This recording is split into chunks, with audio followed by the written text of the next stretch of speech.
My New Year's resolution is to be even gayer. Happy New Queer.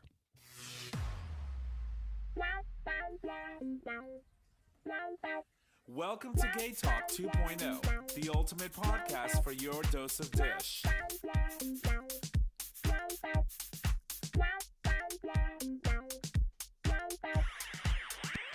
All right, everybody, that was our episode. Original. Good night.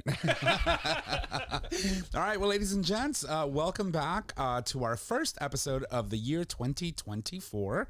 Happy New Year's to you. Excuse me. Happy New Year to you all, because years, it's not years. Jesus, Mother Mary. Anyway, we're glad to be back. This is GayTalk 2.0, an LGBT podcast. We are streaming live and in color for our Patreon subscribers on our YouTube channel, and we're here. We're queer. My name is Tom. I'm your host, and as always, I'm in the studio with my co-host, well, the only one in studio today. Hey, y'all, Nick or Trish. And welcome you all to our very first dish of 2024. Sorry, not sorry. It's sorry, not sorry about what I said. I just want to have some fun. No, so it's just two of us today, Nick and I. Unfortunately, Jaybird is home. He has COVID, and we're extremely appreciative that he did not feel selfless and wanted to like sit here with us and bring all that shit and give it to us. So thank you, Jay. We love you, but we wish you a speedy recovery, and we'll see you next week. And yeah.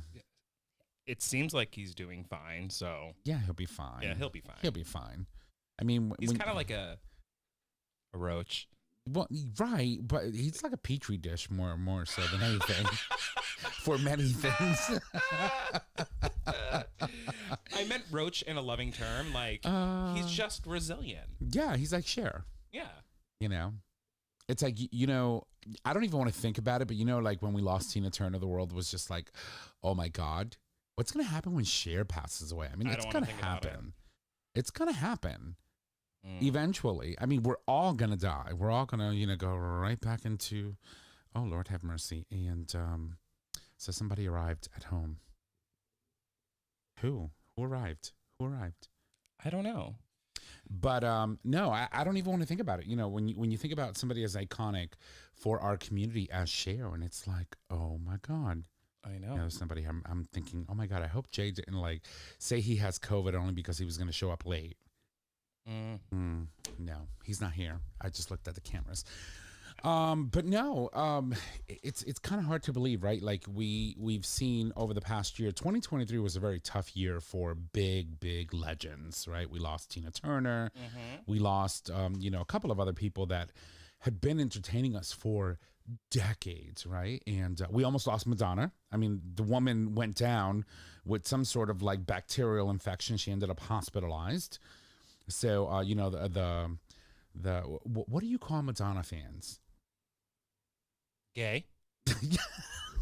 True. The gays went bananas over the fact that, you know, she had canceled a couple of shows because of a very bad illness. You know, a lot of like huge, unprecedented, like big things happened in 2023. You know, you think about. I'm still single, so. Yeah, so it was uneventful when we went into 2023, and it's still uneventful in 2024. Womp, womp, Womp. Although, you know, you never know. So let me tell you a little bit about how my year started. Okay. Okay, so I woke up at your house. You did. How fortunate am I? In 2024, I woke up here. Thank God we decided to Uber and be responsible. We did go out and have a good time. But that day was rough for me. Recovering at our age, it's not, you know, you forget about it while you're enjoying yourself. Right. And then the next day you're like, you need like a whole year to recover. I need to start setting like a reminder on my phone when I go drinking that like, you're not 21 anymore. You know like a lip. I know. Yeah. I know.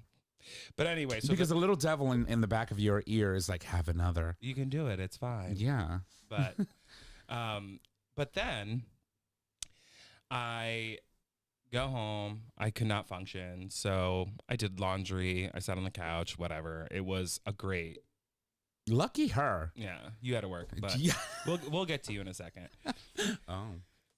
And then, you know, yesterday I go back to work And the day was fine, trying to catch up on emails and all of that. And then I'm leaving work and I get into the elevator and I'm accompanied by someone who I don't know. And I hit my button. I was like, okay, what floor? And he goes, orange.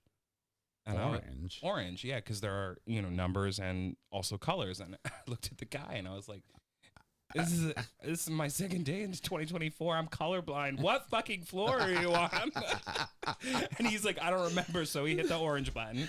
So that was very interesting. And then today, and I cannot believe I'm going to share this, I had to blow my nose at work, and I was about to go into a quick meeting with a couple people in my office.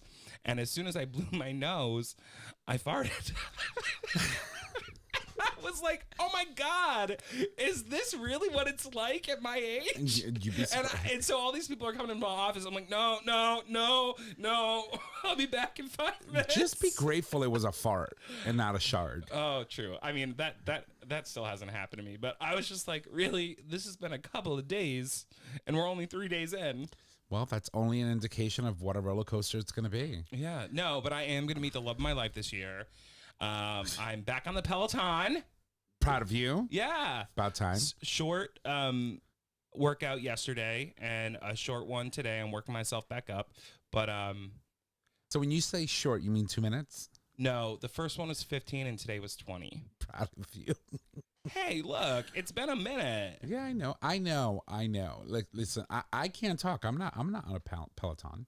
Yeah, well, I luckily decided that I was like, she keeps staring at me. Yeah, well, you've got to do something, man. You can't just let that thing just sit there and just stare at you profusely and be like, are you ever going to sit on me again? Well, I mean, I think that's part of my 2024 goal is I want to be able to sit on something again. So you know what you should do? Okay, so here's what you should do. You should get the 3-piece anal dilator kit from Dr. G. Yeah. And glue your favorite one to the seat. Oh my God, I would get on it all the time. Exactly. That's brilliant. Yeah, it's like, oh my God, you just sounded like Hermione. Ron, brilliant. No, but then you have the incentive of being able to work out and also work out. I want to be clear. I will not be doing that, though it's not a bad idea. I'm just saying, it's just making recommendations. But yeah, I think, listen, I think we're in for a very, very stressful 2024. Oh, yeah. Well, we all want to say, I hope the new year brings us, prosperity and love and money and health and blah, blah, blah, blah, blah. What it's going to bring us is anxiety on steroids, like all craziness, mainly political, because what's coming, 2023, when we look back at it, was historic all on its own. I mean, you have the first time that a former U.S. #NotMyPresident of this country was charged with over 90 different felony charges in 4 different cases throughout 4 different jurisdictions in the U.S. That was unprecedented on its own. We had in our nation's history a trial that clearly highlighted what it was like to go through an insurrection, which is something that we haven't seen since, the Civil War in the United States, where, the South rebelled against the North because they wanted to keep slavery. Let's not, sugarcoat that shit. But this is some unprecedented shit that we're sitting in right now, and it's about to get ugly. I mean, the state of Maine just, the Secretary of State officially declared that Trump is not allowed on the ballot in the state of Maine. Good. The state of Colorado did the same. But, at some point, the Supreme Court's going to take this up and make a decision as to what's going to happen in that matter. But all of this is playing out in the backdrop of an individual who's the front runner for the party, hasn't attended not one debate, right? Might be in jail. Might be in jail. Who knows? Which is surprising that if you're actually prosecuted and incarcerated, you can actually still run. Yeah. And you could win. Yeah. don't know if they'll let you out of prison for you to go to the White House is not going to be the White House for you. Yeah, it's just weird. This is going to be, I shit you not, a very, very weird year. It's an election year. It's, obviously a presidential election year. And look, we all know that over the past couple of years, a lot of shit has happened. There's a lot of shit going on in the world that's affecting America. There's a lot of shit going on in America that's affecting the world. And literally everybody needs to pull their shit together. And all that to be said, y'all need to get out there and fucking vote because it's very, very important. Yeah. This shit is just not okay. And stop using the excuse that Biden is too old. Go fucking vote. I can't talk about that. Go fucking vote. Because it's either democracy or destruction. But here's the problem with that, right? Because, we are, aligned with the Democratic Party. Right. And we wanted anyone but Trump. And we love Uncle Joe. But he is getting a bit old. Well, look at it this way. If he dies, we get Kamala. Right. All that said, what's that guy's name? Mike Johnson? No, thank you. He's third in line for the president. No, I know. Currently as a speaker. And we don't even know if that's going to last. That's another thing. It was the first time in our modern history in where a Speaker of the House actually was removed from that post. That took him an unprecedented 12 votes to get the speakership to begin with. Look, what we need is new blood. Right. We need new people that are coming up that want to run for both the House and the Senate. Mm-hmm. And we need to have actual people that, are steeped in the values of what this country was born from. Yeah. I mean, this country was born and built on immigration and immigrants. It was also born and built on a lot of racism, which we don't want to carry through. So it's like we just need to. There needs to be a generational shift at this point. Yes, there is. Okay, but that said, we have to come to the realization that Biden, who is our current president, is our nominee. There's no Democrat that's going to run against him. Anyone that runs at this point will most likely run as an independent. Mm-hmm. Which will never get the votes needed to successfully, have a bid for office. So get off your shit and vote. The scary thing is that's not necessarily true. We keep saying, and I keep thinking, that voting for an independent candidate is throwing away your votes. I didn't say that. I'm saying that voting for an independent candidate that has no viability of ever being elected because of the small percentage of people that typically vote for an independent candidate. But I think that we're going to have couple independents run that are viable candidates, right? So people can, what we would say, throw away their votes, right? But in some instances, and I can think of one specifically, which I'm not going to open that can of worms right now, who actually might have a chance. Like, I think that person, it wouldn't necessarily be throwing away your votes, but because we're still so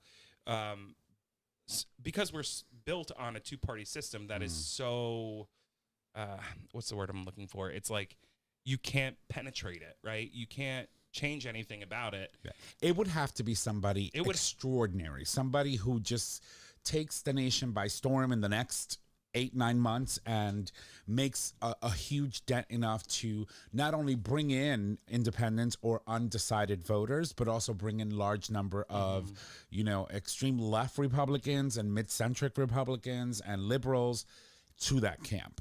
It would have to be somebody incredibly like someone that you would want to literally be like the Pope and wash their feet and kiss their feet. If you can't find that candidate, Joe Biden's going to be your candidate. All that to be said, I'm officially announcing my run. Oh, Lord have mercy. She'll get 1% of the vote. I might get 1.5. No, 1.25. No, I'm just saying, I didn't want to start the year off, talking about politics, but unfortunately this is where we are. 2024 is going to be a shit show. Get ready for it. Pack your popcorn. Make sure you've got some Redenbacher. Is that how you call it? Redenbacher popcorn thing? Yeah.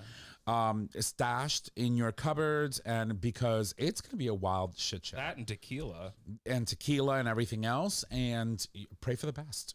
Pray for the best, because it's going to be a shit show. Anyway, that being said, I had a wonderful holiday week off. We didn't do a show last week. No. Last week, I went to the casino again with my mother on a Wednesday. Did you win? So that she can spend my money. No, we didn't win. So we go back, right? And the payouts were okay. They were like $500 a payout for a bingo or whatever, because she likes to play bingo. But then I was looking at the calendar, and then on Saturday, it was a $100 admission, but every payout was like $5,000. So I looked at her and I said, if you win tonight, meaning Wednesday, I'll bring you back up Saturday, because it's only one game, so we don't have to be here all day. And she's like, oh, okay, well, I'm going to win tonight. And then she didn't win. And then I saw the disappointment in her face, and I felt so bad. And then I got paid, and I was like, Mother, get yourself ready. We're going back up to the casino on Saturday. So I took her back on Saturday, and we went, and, you know, I must have spent like $300 or $400 thinking that I was going to win one of those $5,000 games. Nope, neither did she. So we ended up coming right back, broke as fuck. And then Sunday obviously was New Year's Eve. Oh yeah. You had come over, we went out, we partied. I, you know, woke up with two cocked eyes, and you know, didn't know where I was pretty much sitting. Thankfully, we were smart enough to leave our vehicles at home and Uber to and from. You know, we don't do that much anymore, though. Yeah, I know. You know, we don't go out like that anymore. Right. And I came over here and I said, you know, we're not driving. Right. And we paid for it, but we didn't have to pay for it in the long run. Right. And then right before I left for our evening of fun, I got a call from my boss saying, hey, can you work tomorrow? We're really, you know, on a tight deadline, and we need to make sure that we meet XYZ. And so I reluctantly said to her, maybe, let me see how I feel tomorrow when I wake up from my festivities tonight, and I'll keep you posted. So against my better judgment, I texted her as soon as I got up, and I said, you know what, I think I can probably be on by 4. And then I texted her back and said, okay, I'm already up, so I'll be on by 2. And then 2 became 3, and 3 became 6, and 6 became 8. And then 9:30 rolls around, and I'm still on this computer going back and forth with, you know, a lot of the different groups that we're working with because of this project. And I was like, it's fucking New Year's Day. I should have just never answered the phone. And yeah, we probably would have just died on the couch all day. Instead, I was like, okay, I'm gonna drag my ass home and die on my couch. I would much rather do that. Yeah. But you know what? In the end, you know, you just suck it up. You do it. The last 2 days, though, however, have been, oh my God, insanely crazy. You know, honestly, it's not just you. I feel like it's everybody digging yourself out of your emails and trying to catch up. Because you were gone for a week and a half, right? Yeah, I worked one day last week. Right. And I was gone the entire week prior. Then I worked on Friday. Well, it was more like a half day on Friday. And I caught myself up to the extent that I was like, no one's working right now. You know what I mean? Like, I was like, I'm not going to go into these emails and respond to these people. And there's always that guy named Mike that's sending emails. Like, at least for me, it's like all the emails that I got from December 23rd through January 2nd is Mike, right? And I'm using Mike as an example. You know, there's a lot more people. It's funny because I just had a friend who, who messaged me, and he just went back to work today. He goes, let's retire. I was like, how much money do you have in your 401k and bank right now? I'll consider it. He's like, back to work, I guess. It's hard. So, you know, I'm interested to know how you guys deal with, you know, the slump of coming back to work and being buried in communications. You know, people see that you're out of office. Because, you know, when you start composing an email now in Microsoft, and as soon as you pop in the email, it'll tell you that person's out of office. Why send it? Well, you're thinking internally. I work really externally, so I don't get that a lot. Right. Well, most of the communication I get, you're right, is internal. And so I know when someone's out of office, why am I going to like do that to them? Yeah, no, I have like a slew of things like, oh, well, let's follow up, like a slew of sponsor things that are out there. And we, basically all came to like, let's follow up in the new year, which is great. So everybody's like, well, did you send those, emails? Did you send those, follow-ups? I was like, no, not yet, because everybody's just getting back to the office, and I don't want my email to get lost in the shuffle. Right. Like, you got to wait. You got to give people a minute. So you can actually compose your emails and save them and leave them in your unsent folder, right? Oh, and when you get back on January 1st, just start sending them off, But the thing is, like, you don't want to do that because they are so backed up with emails. Right. That it's either going to get lost in the shuffle, well, I always look not at prioritized. I always look at my most recent before I even go back a week or two. Oh, not me. Because I can't go back there. There's Your shit. job is so different from mine. I go back there because there's probably money back there for me. There's shit lingering back there I just don't want to deal with sometimes, you know? Literally. Back there, meaning back in a couple of weeks, and back here. But you know what was really exciting for me this year is that this year we did, I don't know if I talked about it on the show, but this year my board of directors at the theater put up enough money to do a $10,000 match for the end of year campaign, which we hadn't done before. And so every dollar that was donated by an individual that wasn't on the board was matched dollar for dollar up to $10,000. We made the $10,000 literally, like it was like 11:30 on New Year's Eve. That's awesome. Yeah, it was pretty cool. So I'm pretty sure you felt, pretty proud of yourself for that. Yeah, $20,000 in like half a month. Wow, that's amazing. That's amazing. Yeah. So if any of you have any advice on how you get out of, the pile of shit that you arrive to when you get back to work after a long hiatus, please share. Let me know. My only thing that I said to my coworker when we started this week, I was like, just curb your expectations because this week is going to be a useless week. Right. Low energy. If things happen this week, great, but don't expect them. And then next week we'll get back to the grind. Right. And that's all you can do. Yeah, let people catch up. Like today, I was mentally drained, because I was expecting that one extra day of just hanging out on the couch with the boys, with my doggies. And it's like, oh my God. I woke up, Tuesday, and you log in and and they're like, what the fuck just happened? Mm-hmm. You just need a day to take it all in.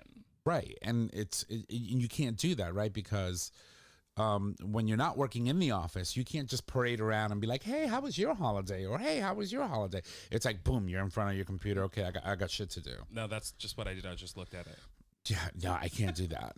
It's like my computer throws darts at me if I don't move. So, it's intense. So if you got anything you can share to let us know, please, because let me tell you, it's Xanax, bad. Zoloft, all the good stuff. So, yeah. So happy New Year. Here we are.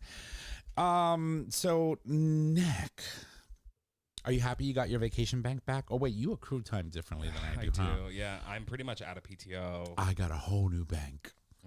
A whole new 8 weeks. No, I'm actually a little annoyed about it because I think I have like maybe a couple days left. Right. Some things do like my floater holidays and stuff like that all like re-ups and whatnot, but my sister's about to have a baby, and so I'll probably end up having to take a long weekend in the next like 2 weeks. Right. Well, she's that close. Oh yeah. She'll probably this week or next week. She's like a toaster strudel. Yeah. Ready to just go. Mm-hmm. But I'm going to definitely wait a week before I go down there. But at the same time, I'm like, oh my God, I don't want to use more PTO.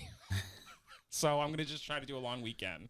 Right. And I have to work on MLK because we have Kevin Hart coming to the Schubert. Stop. I love Kevin Hart. Yeah, so that's exciting. So I'm just going to hold on to that day and then try to tack it to a Friday that I have to go. Right. Well, that makes sense. Yeah. That makes sense. And that's right around the corner. And chances are I'm probably going to end up working. Yeah, it's just you can't. It's crazy. Yeah. I thought things were going to slow down in the new year with these projects, but if they're not done and it's crunch time, it doesn't matter whether it's 24 or 23. You got to get it done. So, holy shit! But yeah, that's right. Your sister's ready to pop. Are you excited to be an uncle yet again? Yeah, I am. I'm really excited. I think she's starting to get to that place where she's like, "Oh my God, this is happening." You know what I mean? She should have done that 6 months ago. No, right? she's like a brand new mom. She's like, I'm about to have a baby in my hands, like a baby in my arms. You know what I mean? Like, and one you can't get rid of. I mean, it's yours. It belongs to you. Well, we talked about that when I was down in Florida. She goes, at one point we were driving somewhere and she was like, yeah, so I'm giving this a try. I was like, what do you mean you're giving it a try? And she's like, I'm like, you can't put it back in. Like cook it backwards. Like, she was like, I know it was a joke. But I was just like, She's going to be like, Nick, a present. No. You deal with that bus. I think she's actually going to be a great mom. I think so too. I mean, it's just a matter of just trying, right? Yeah. It's your first child, honestly. You're on pins and needles, reading books, trying to get advice from anywhere you can. By the second one, they're hanging upside down. Yeah. You got them by one leg. You don't care. You drop them a couple times. Yeah, they're fine. Yeah. You'll be fine. No, I know. It's like a lot of people don't realize it's like you're looking to others for guidance, but it's like the guidance you need and the experience is built in. You're inherently capable of taking care of your child. I think it's a little different too for her. Right. Because I asked her point blank, I was like, are you nervous? Like, your life is about to like completely change. Right. And she's like, like if this had happened 5 or more years ago, I probably would have been super nervous, not ready, but I'm at a different place in my life. She's a year older than me. Right. So she's really, well, a year and 2 months. Yeah. Oh, wow. Irish twins, Irish triplets. Pretty much. Yeah. Holy shit. Yeah. So, because she's a twin. Yep. With your brother. Right. Yeah. And then with Chris, and then then I came 18 months later. Yeah. Wow. Surprise. Well. Oh my, that means surprise. Yeah. So she's like, no, I'm in a different place. I'm ready for this. And good for her. Yeah. That's a big thing. Yeah, it is. It's a big thing. It's a big responsibility. Somebody said something to me about adopting the other day, and I was like, oh, I remember who it was, but whatever. And I was like, what? Are you nuts? Like, if I ever found the right person and that was something that they truly wanted, right, it would definitely be something that I considered. But like, as a single man, even at the age I'm at, like, I can barely take care of myself. What are you fucking talking about? No, I can take care of myself. I just don't want to. Sometimes. What makes you think I'm just gonna willingly put myself through the point where I have to take care of someone, whether I'm sick, dying, dead, and then find time to mop the floor and do my laundry, right? And feed yourself and feed them, God forbid. Because I would probably have a 2-year-old that can probably serve themselves cereal by then. Like, the milk is in the fridge. No, there's they'd the be bowl. Making tacos, bitch. Yeah, pretty much. Like, I want tacos tonight. Okay. Tacos, por favor. It's just not going to happen. It's not going to happen. All right, well, listen, we filled you in on what we've done throughout the whole, weekend or the last week. What we haven't done, the shit show we're about to enter into 2024. We're going to take a quick break. I need to get something to drink because my mouth is super, super dry and I left everything upstairs. And when we come back, we have the dish. We'll be right back. All right, we are back from our break.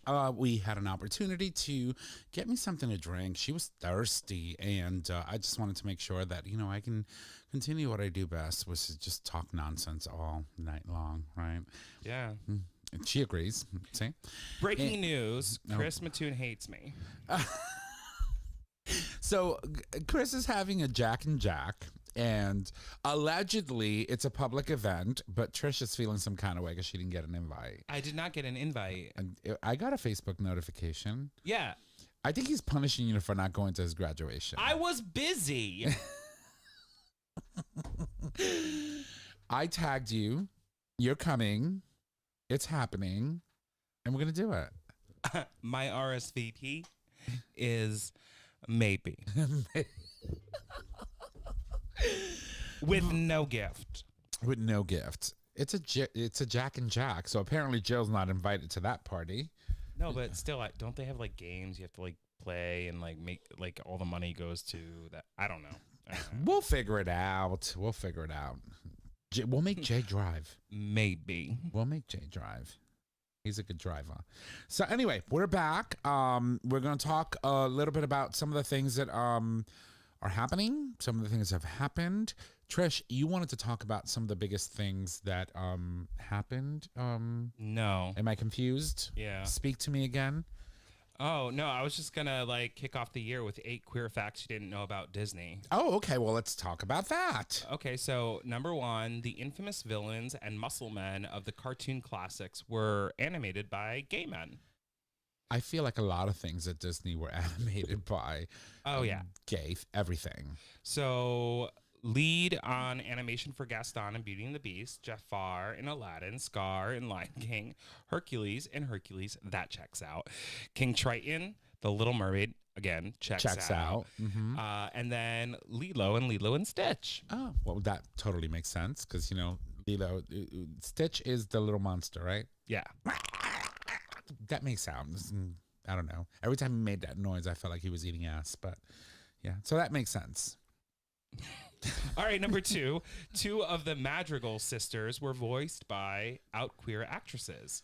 Yeah. Maribel and Luis Madrigal in Encanto. Encanto Were voiced by out queer women. That's awesome. Yeah, and I'm trying to find their names. Can I try? No, it's Stephanie Beatrice voiced protagonist Maribel and is proudly bisexual. And then the Jessica no, I can't find the other one name. Anyway. But the fact that they were, great. Voiced by 2 queer actors, awesome. And then number 3, Loki's gender fluidity is canon. Loki as in Marvel's Loki. Mm-hmm. Yeah, well, I mean, that makes sense. Director Kate Herron confirmed that the character Loki is gender fluid in the Norse mythology and the comics, and it felt like it was an important thing to convey. But so I just saw, the last season that came out for Loki, and, for the most part, I didn't see him like have a love interest other than Sylvie, which was a variant of him. It was like weird. I think it's more about him not being able to be put in a box. Right. Well, I mean, if you haven't seen the Loki series, that ending was just fucking epic. Did you see it? No. Oh, you have to watch it. It's I will tell you this. So it is the Loki show is very confusing all on its own. You're dealing with timelines. You're dealing about the multiverse. You're dealing about a whole bunch of things. However, that ending to me was one of the most cinematic, gorgeous cinematography that I have ever seen in anything produced by Marvel. And you owe it to yourself to watch the series and then watch the season finale for season 2 because you will love it. But did you know that Loki was gender fluid and bisexual? I did not. Well, now you do. But now you know, and knowing is half the battle. Yeah. G.I. Joe. That's the thing. That was the commercial when I was a kid. All right. So do you know the movie Lady and the Tramp? Of course. I'm sitting next to the tramp. Ah, I appreciate that. But honestly, not really. You're right. All right. So Lady and the Tramp were basically lesbians. So the 2 animated dogs were actually based on 2 female dogs. Okay. But in the 1955 film that was inspired by these real dogs, they chose to have a male and female. Okay. Interesting. Yeah, did not know that. Number 5, Mickey Mouse was code for homosexuality in the 1930s. Wait. Go get our GayTalk book. Let's look that up. Oh my God, it's all the way up there. Mickey Mouse. Let's look up Mickey Mouse. Because I think it would be freaking cool if we had some sort of reference in our legendary GayTalk book, our GayTalk terms, right? It's broken. Yeah, it's... okay, let's see. I don't know how to look at glossaries and things like that. Give it to me. Find the M's and let's look for a Mickey Mouse. If this checks out, oh my God, this is going to be great. Because this book was published, what, in the 70s? This one? Yes. Lord have mercy. Look at her being all pro and shit. I can never file at a library. I get fired instantly. Okay, page 134. Oh God. Oh God. Oh God. The first half. Hold on. The first half of a destroyed book. Okay. Mickey Mouse. In here, Mickey Mouse means crazy, goofy, screwy. Okay. Is that it? Minnie Mouse means a kind of simple-minded sort. Okay. We'll leave it alone. Okay. Yeah. Our infamous, we used a lot of the terms in this book. This book is called GayTalk, and it was published by Bruce Rogers. There's a lot of crazy terms in here, a lot of them which we never used on the show because clearly there was a lot of like racial subtext in a lot of these terms. And again, it's not something that the author was using, how would I say, in a mean-spirited way. It was just a documentation of words that were used or have been used throughout history to describe certain gay things. And so we used to have a segment, it used to be called, we call it our Gay Talk term for the episode. And we used to read one of these in every show. And I think we worked our way through the book to the point where we couldn't read some of the bad ones, so we left it alone. But if you're interested in picking up a copy, good luck. I found that on Amazon. there it is, Gay Talk by Bruce Rogers. So there was a book, and in the book, it was Tinkerbells and Evil Queens, the Walt Disney Company from The Inside Out, writes that a group of lesbians in Chicago threw parties in the 1930s called Mickey Mouse parties, and that these were, and that they were gay, and that there was a gay bar in Berlin called Mickey Mouse in the 1930s. Griffin then goes on to explain that the word gay was starting to be used as slang for homosexuality during that time, but instead it was just meaning happy. Right. So, yeah. Interesting. Interesting. Okay. All right, number 6, queer movies. Queer movie characters pop up often, usually far in the background, and have caused movies to be banned in several countries. As we know, Beauty and the Beast, LeFou, okay, who was marketed as an openly gay live-action character. Elemental, which I don't know if I know that one. Elemental, that's got to be some sort It's of 2023. So Elemental, I don't know. I don't know that one. The Externals. Or Eternals. The Eternals, yep. There was one of Faustos. them. Faustos was a gay man. Has a husband and a son. And then Frozen. Frozen, let it go. The characters in the Trading Post. Okay. And then Lightyear 2022. I don't know that movie. I don't know that one either. Onward in 2020. I remember the commercials for that. Onward. But I don't think I ever saw the movie itself. Star Wars, The Rise of Skywalker. Yeah, I believe Rey, not Rey, but Commander Lamar Dacey? I don't know. Kisses her pilot wife. Yes. At the end of the third movie, when they finally defeat the New Order, there is a scene where two women are kissing in the background as they're celebrating the win. But also, there was a lot of questions about John Boyega, who plays Finn, who is an amazing British black actor who happened to get one of the lead roles in the most recent trilogy of the Star Wars, where you had Rey, you had Finn, you had Poe, who's played by Oscar. Oh God, I forgot his name. No anyway, Oscar Isaac. He's a hot daddy. Yummy. But anyway, no. So there was a point in time in that new trilogy, in where Oscar's character, which is Poe Dameron, and John's character, which is Finn, were sort of kind of like.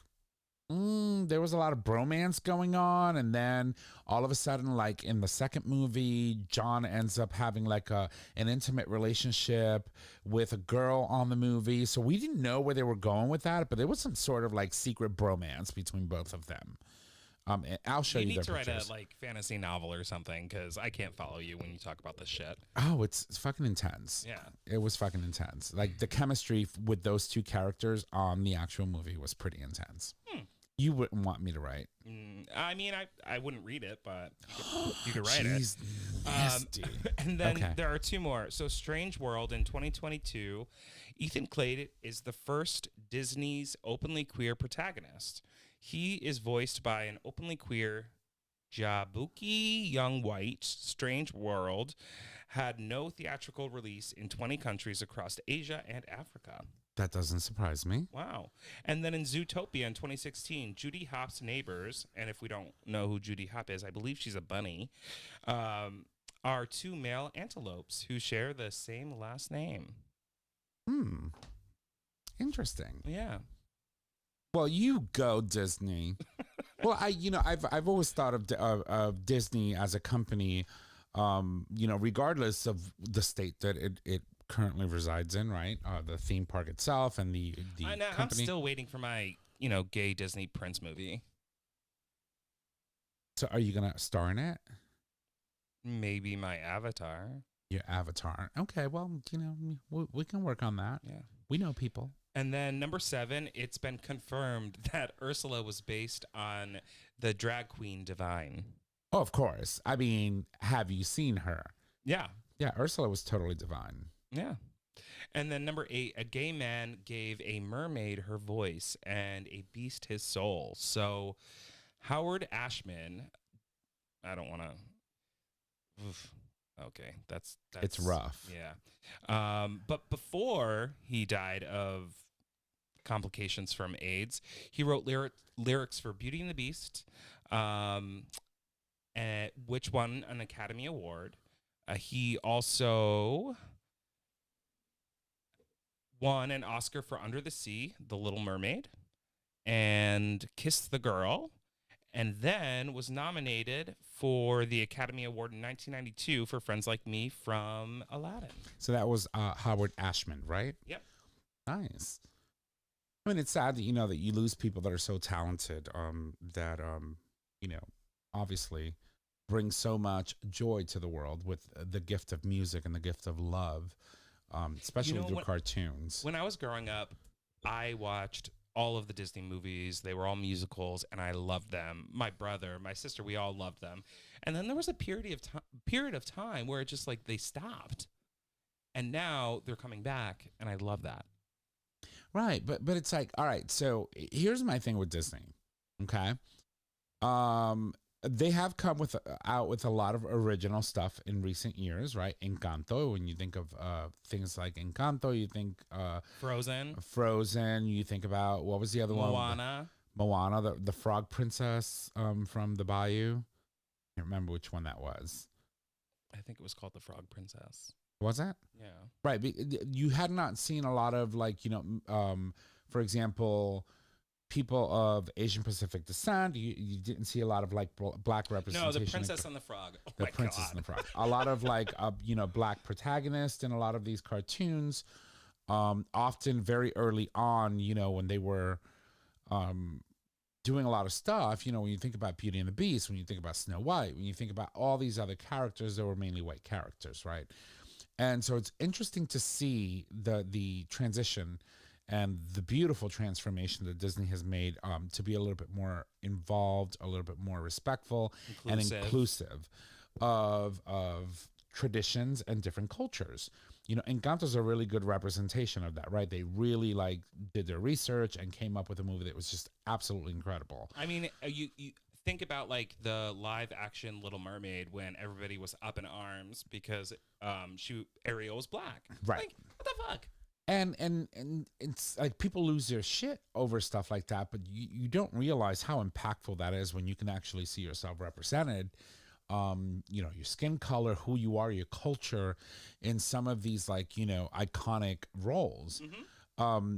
But the point I was trying to make is that for a long time there, Disney wasn't really coming out with anything very new or progressive or You know, it's like every 5 years, oh, it's the 20th anniversary of Toy Story. Oh, it's the 80th anniversary of Snow White. And they would repackage the movie. They would put it on, before it was a regular DVD, then it was like Blu-ray. And then it's like, oh, here's the 30th anniversary of The Lion King. You can watch it on Disney Plus. Right. Like, how many fucking versions of The Lion King do you think I want to buy over a 25-year span? I have the VHS tape. And if my VHS is working, I'm going to watch it on that. It's the same. So we had a lot of that for a very long time. They weren't really that original. In the past 20 years, you have seen so many different storylines, so many different characters, so many different cultures represented. I would say more like, and I think it's wonderful. 15 to 10. Yeah. Well, yeah, remember, 2000 was 23 years ago. Yeah. Lion King, all these, you know. So there's been a lot that has come out since then. But you do see a lot of diversity. You do see a lot of different things from them. But for a long time, it was just like, oh, we're celebrating the 80th anniversary of like Snow White. Here, buy this Blu-ray DVD. I'm like, I just got a DVD last year, the regular one, on the clearance rack for like $5. And then streaming came out, and so now you have to. I don't even think I have a DVD player. I do. I have 2 of them, but they're stashed somewhere in a box. Yeah. I still have a VHS player, although I have no VHS anywhere. Do you remember when I was in college, I had a TV with a VHS player in the TV built into it on the side? Oh my God, we are old. Yeah. It's hard to believe. 2020 was 24 years ago today.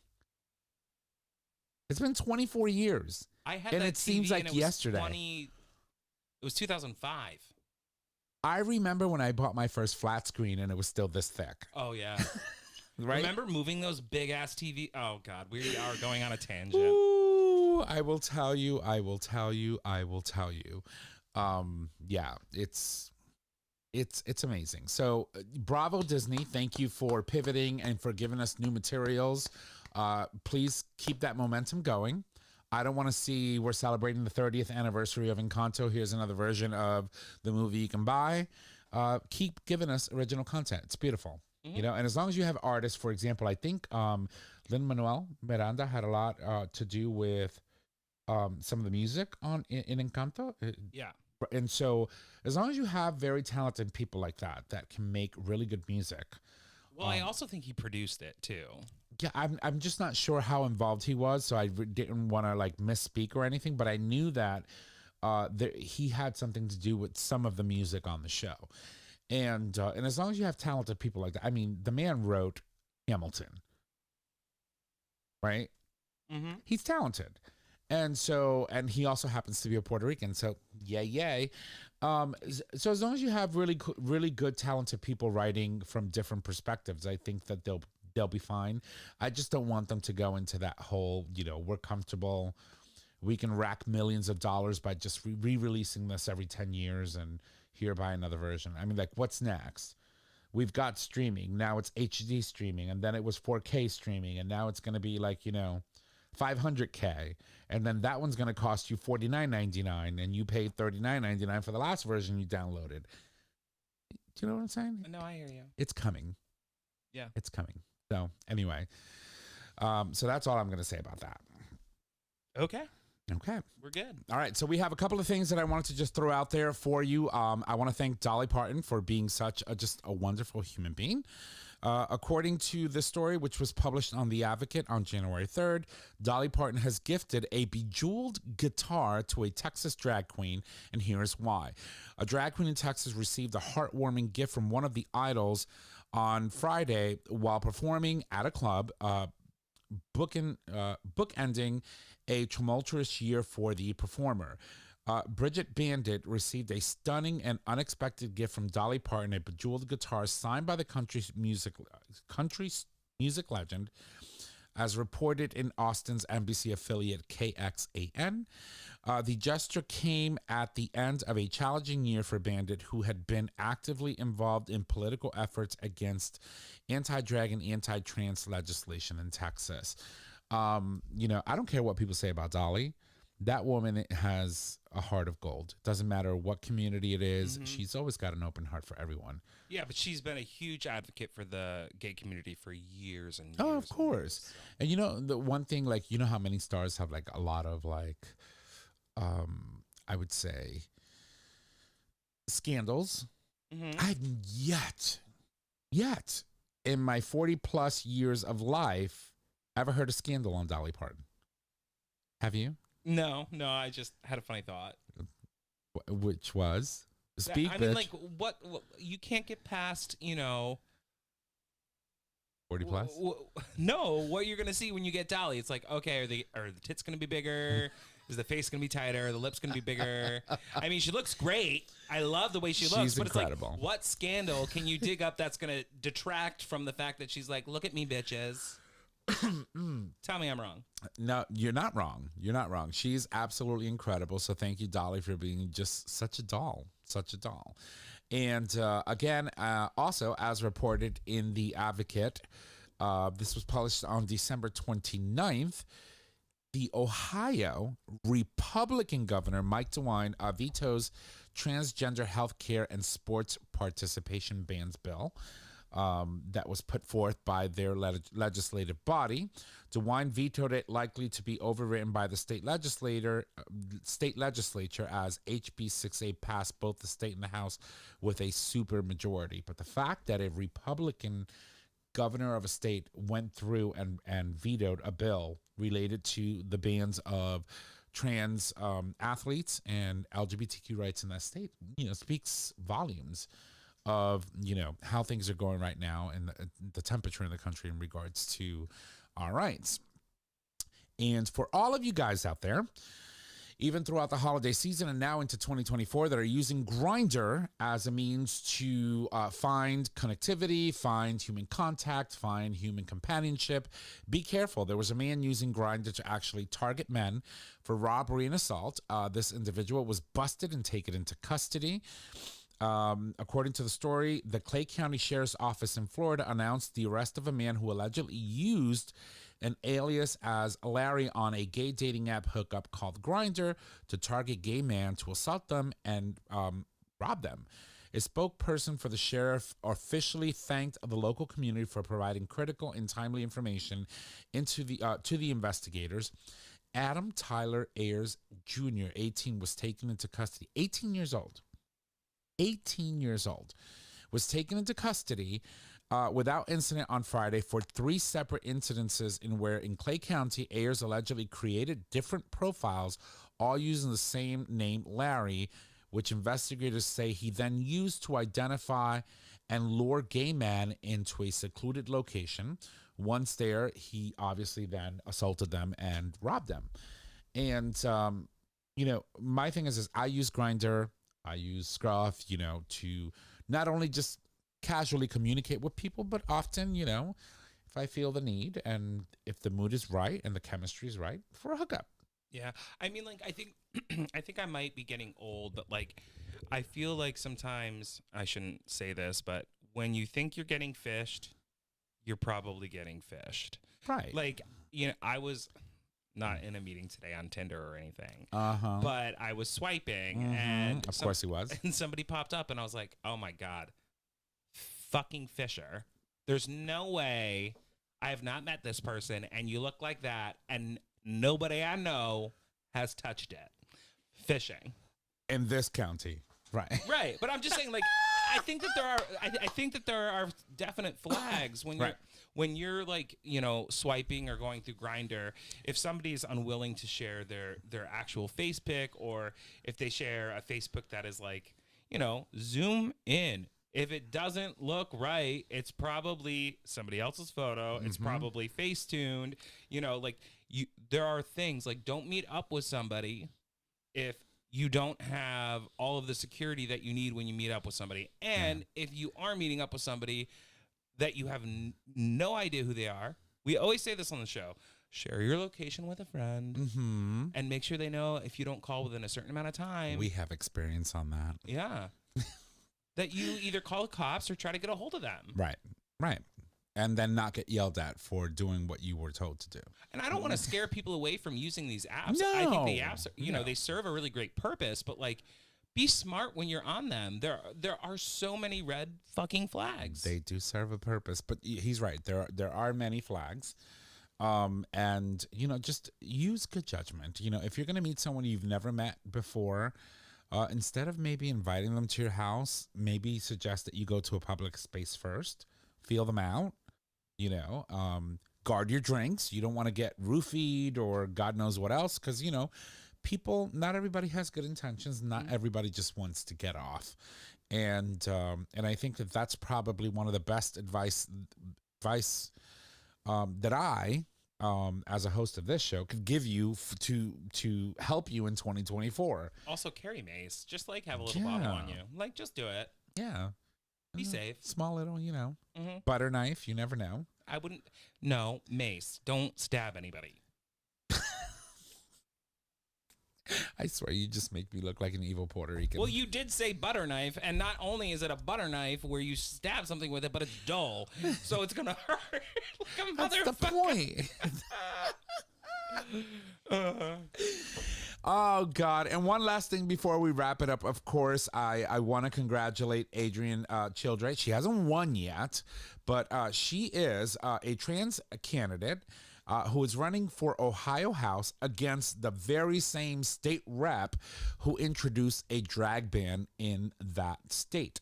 Arienne Childrey is running to be the first transgender member of the Ohio legislature, and she's running against a state representative who sponsored a drag bill and supports bills restricting gender-affirming care and trans participation in school sports. As we know, the governor has already vetoed a bill. It might end up passing anyway because, as we talked in the previous story, they have a supermajority in both houses. And so, the fact that this individual, who happens to be transgender, is standing up for her rights and saying, fuck you, I'm going to, if you're trying to take my rights, I'm going to run for your seat, and then I'm going to make a difference. And so while she hasn't won, obviously this most likely is going to happen in the upcoming elections. It's people like this that we need fighting the good fight, and don't be afraid to support them because, in the end, it makes for a very, very good cause. Their fight is for a good cause. And it's our fight, right? It's our fight. It's our fight too. So even if you're not from Ohio, and you feel like the need that you want to support her campaign, look her up. She is, again, her name is Arienne, and that's Arienne. I misspoke. Is Arienne, and then Childrey, and that's Childrey. Again, she's running as a state representative in the state of Ohio. And, if you can spare a couple of bucks to support a campaign who obviously clearly wants to do good, do it. Do it. It's 2024. Like I said before, shit's going to get crazy political over the course of the next 11 months until we have this election. Yeah. So, and that's all I have for you on the dish for today. Unless, Nick, do you have anything else you want to share with us? Sure. I'll share one thing. Okay, go for it. All right, so... You say that as if like you're like... No, my eyes are like bothering me right pero now. ¿Por qué, niña? I don't know why. They're like... Paciencia y fe. Paciencia y fe. No me diga. Sí te digo. Oh. Señor Nicolás, cuéntanos. So there's this really beautiful campaign that I ran across while you were... Rambling, as I usually do. I hate her. It's called The Naked Black Body Takes Center Stage in this HIV campaign. It's called I Love Myself, with hopes to shift the narrative around shame and stigma in the Black HIV community, but I think it's doing more than that, which I think is amazing. Basically, it's depictions of Black gay beauty in media. Depictions of Black gay beauty in media are far and few between. Add HIV into the mix, and you'll have to work even harder to find such individuals in movies, TVs, advertising, to really find a way to see yourself in not only a marginalized community by being Black, but a marginalized community that's LGBTQ. But on top of that, we've talked about it several times on the show, there's this stigma within that specific community, which adds a very deeper layer, which you can talk about in the Latino community. Coming out in that community, it's very difficult. And then add that layer of HIV on top of it. So this is really a campaign. It was started by a nonprofit called Native Son. We'll throw the link up this evening on our post. But its goal is to empower Black, gay, and bi men with hopes to fill that void of glossy depictions of this often malaligned community. The I Love Myself initiative features images and videos starring gay men living with HIV, including Native Son founder Emil Wilbecken, a media maven who's held high-ranking editorial positions at publications like Essence, Vibe, and Afropunk. So I was reading this and I just thought it was important to highlight, because as we move into the new year, as we're facing these political challenges, we still need to make sure that not only are we highlighting the LGBT community as a whole, but we are still finding ways to uplift every marginalized piece of what is the encompassing LGBTQ plus community. Of course, which is amazing. I'll tell you a little joke. Well, it's not a joke. It was just a little funny experience for me. So as I'm standing in line to buy our bingo stuff, I'm literally watching this hot, and I mean hot, daddy walk by, and I'm locked. I'm like, And as I turn and I finally see the people in front of me, I have two young, beautiful Black sisters who are looking at me, and she says, "Back off. He's mine." She literally, I was like, well, he is delicious. Good luck. I hope you have him. I hope he's enjoyable and tastes good, but yum. And she goes like, "Yeah, I know." And then of course, so we bonded over that, because she literally just looked at me. She goes like, "Back off. He's mine." And we ended up in the hall, and we were sitting like a couple of tables from each other. Mm-hmm. And guess where Hot Daddy sat between both of us? So throughout the whole evening, we just kept eyeing each other like, "I see you, girl. Lay your hands. Go ahead and lay your hands on my man. We gonna fight. We gonna be fighting." And then she would look at me like, I told you he's. It was hilarious. I forgot about that. I was like, oh my God. Yeah. Standing in line. You know me. You know how us gay men, we just like stare at hot things. We're like, holy shit. Shiny object walking by. Oh yeah. Stop. And I got caught. Big fucking surprise. Yeah. And she just literally called me out on it. Back off. He's mine. That was like when I was at that event and I told, somebody on my board, I was like, oh no, I decided I'm not going to be gay anymore. And then some hot, beautiful, tall guy walked in and I looked at her and I was like, I lied. I take it back. Take backsies. Okay. Well, that being said, I think we're done for the evening. So, Trisha, I'm going to throw it over to you. Do you still need love in 2024? Is that a thing? I mean, it's just so pretty. I know. All right, everybody. Mama Kim's Minute. Number 1, Kelly Clarkson helped a gay couple get married during her show. Bravo, Kelly. Number 2, CNN airs interracial gay kiss on New Year's Eve, and bigots are losing their tiny minds. Fucking deal with it. Number 3, no one thought this LGBTQ plus business could last. The history was written. Oh, I'm interested to know what LGBTQ plus business this was. It's a bookstore. It's a bookstore. Of course it is. Do they have rooms in the back? Oh my God. Most bookstores do. Okay. Anyway, that being said, all right, everybody, here we go. On this day in gay history, when 1981, January 3rd, 1981, Wareham, Massachusetts. Barney Frank elected to Congress. In 1987, Frank became the first U.S. congressman to come out. He is reelected consecutively until he retires in 2013. Wait, would this be the same? Was he elected to the state or to Congress, the U.S. Congress? So could this be the Frank Dodd law that was he a part of? I have no idea. We'll have to Google his name. I've got a small snippet. Small snippet. Let's see. His name is Barney Frank. I thought, well, okay, here we go. Yeah, I'm just curious. Yeah, Barney Frank. What did he do? Yes, Barney Frank and Chris Dodd-Frank. They were very influential in bringing laws and regulation after the fall of Enron. Right. Okay. Yeah. I was like, I recognize, Barney Frank. I recognize the name. Good for you. Good for you. See the gay man changing the world. All right. All right. Well, ladies and gents, since Jay is not here, I get backsies. I'm trying to find my mouse. All right. So I'll do it. I got it. If you love the show, make sure that you go subscribe, rate, and review on your favorite podcasting service. By doing so, you get the latest and greatest of our show delivered right to your web browser or your device as soon as our episodes are published. You can also support us on Patreon.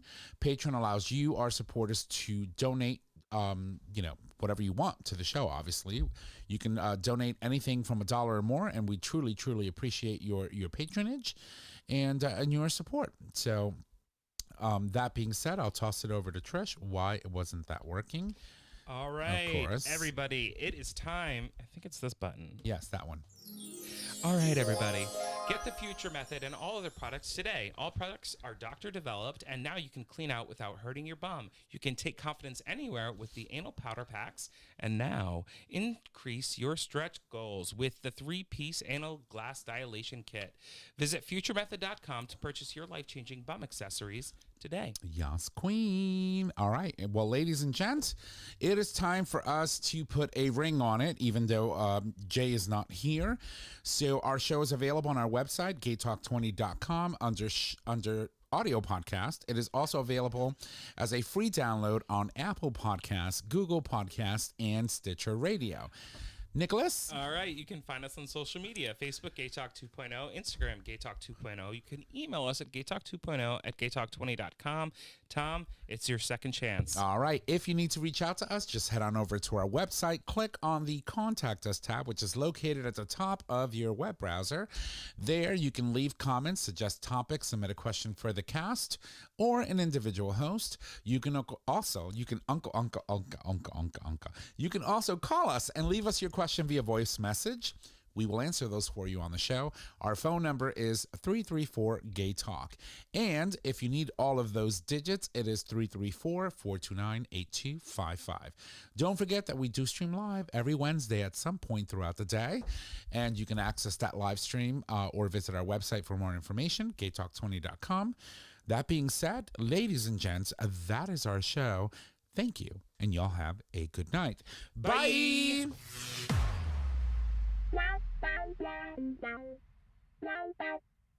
Thank you for listening to this episode of Gay Talk 2.0. Tune in next time for more dish.